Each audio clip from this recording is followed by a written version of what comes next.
Hello everyone, hope you're all doing great. I'm just going to show you how I made this cute kimono. I like the colors on this one.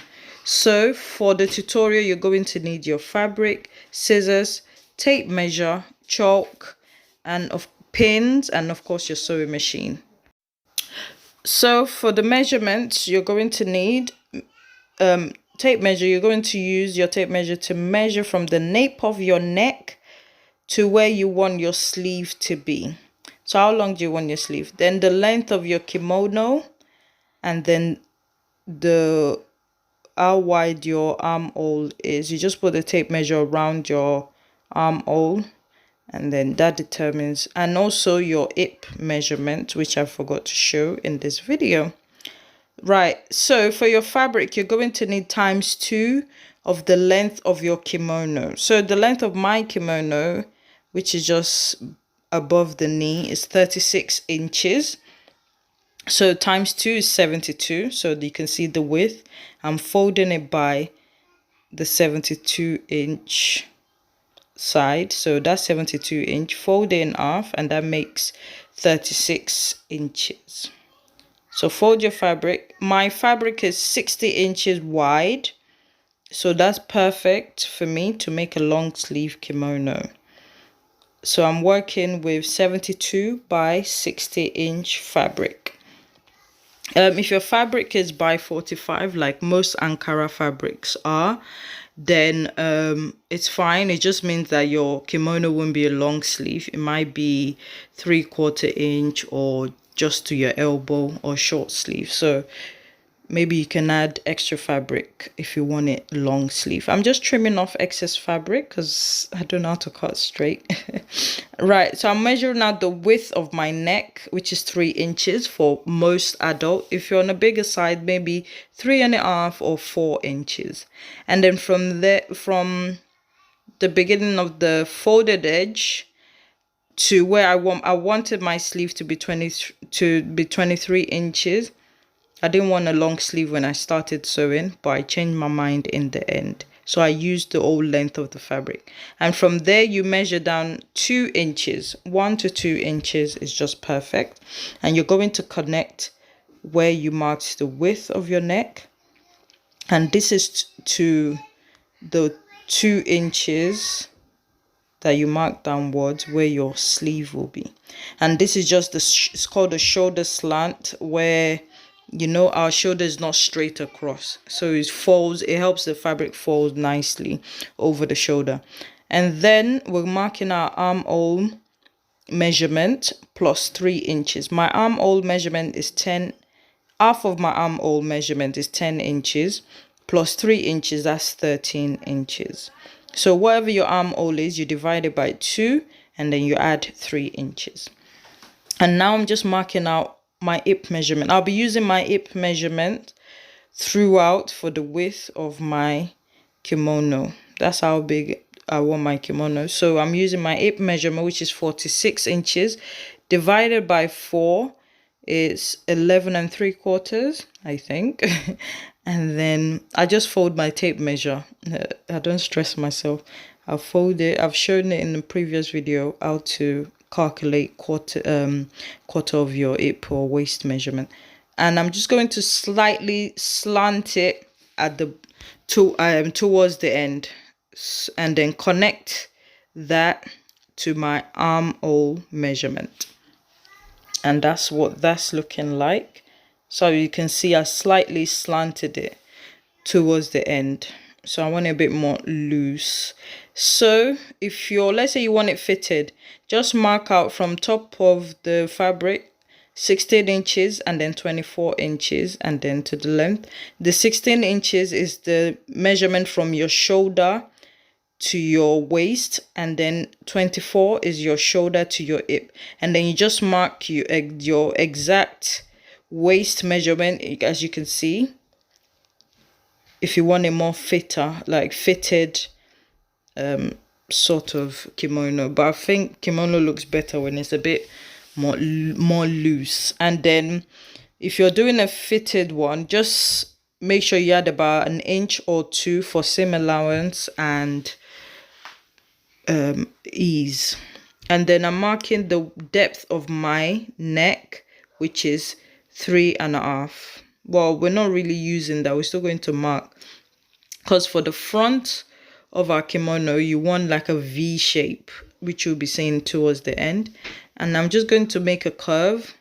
I'm just showing you a closer look, 3 inches from the beginning of the fabric, and then we just joined it to the 3.5 depth. As you can see, that's the depth, and then that's our shoulder. We made the measurement, that's for our shoulder, and then from the top to there, that's 2 inches. That's for the shoulder slant, and we've connected the width. Okay,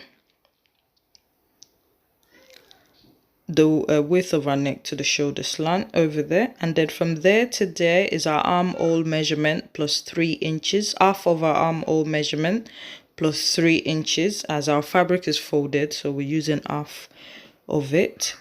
Now for the front, you can see I've made a V shape, so I measured from the neck width, I've measured 16 inches. I find that 16 inches works good, and that's just for the opening for the front of our kimono. And from edge of our fabric to there, that's the quarter of our hip measurement. And as you can see, I went out a bit. I didn't go straight down, I went out a bit, just to give you a bit more ease in the hip area. And that's what that's looking like. And we're just going to cut our fabric. Like I said, the sleeve, I decided to use the old fabric. So for the back, that's for the back. I forgot to show that earlier. That's for the back measurement. So the neck depth for the back is 2 inches.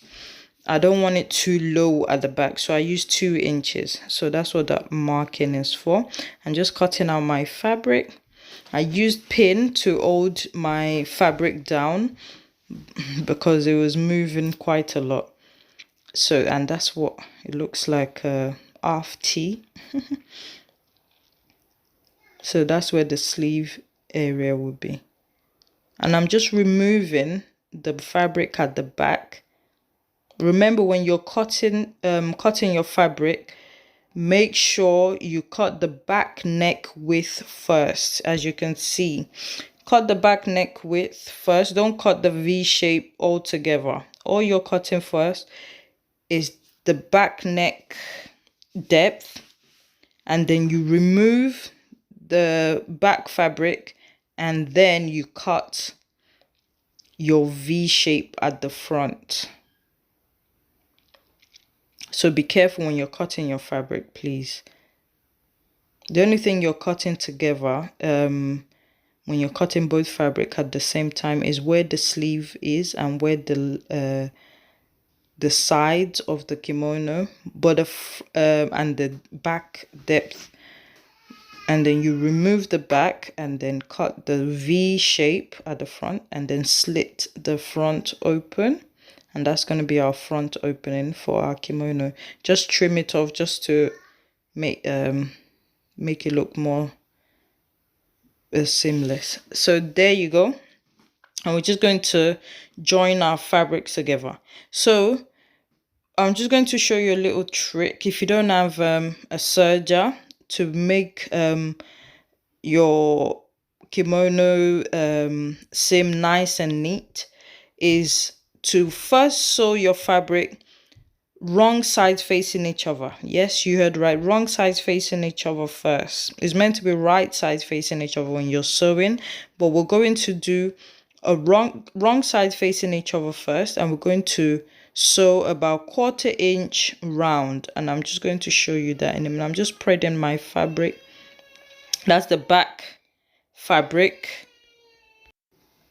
So the front one will just go on top like so. Remember, wrong sides facing each other first, and we're just going to pin all that together. Take your time. This kimono is actually not long to make.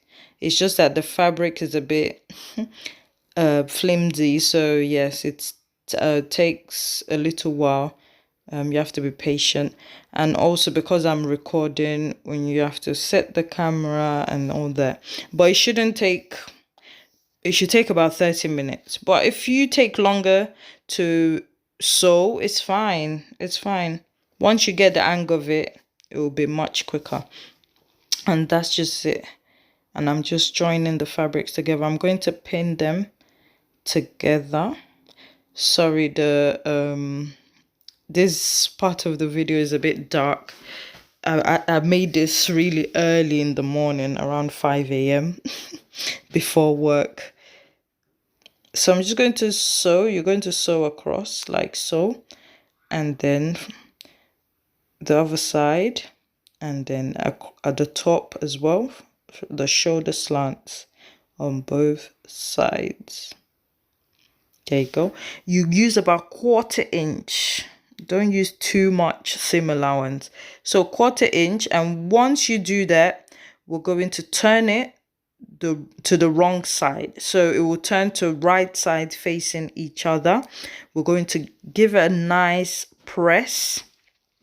So I'm just showing you again on the table because it's now in the afternoon, and I'm just going to sew like that. 1/4 inch, remember, 1/4 inch. You don't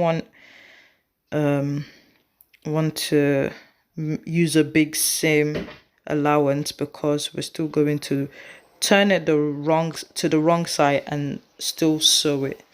So we use 1/4 inch, just around like that, and there we have it. As you see, we can still see the raw edges. So this is how you're going to hide your raw edges. So what you do is turn your fabric to the wrong side, turn your kimono to the wrong side.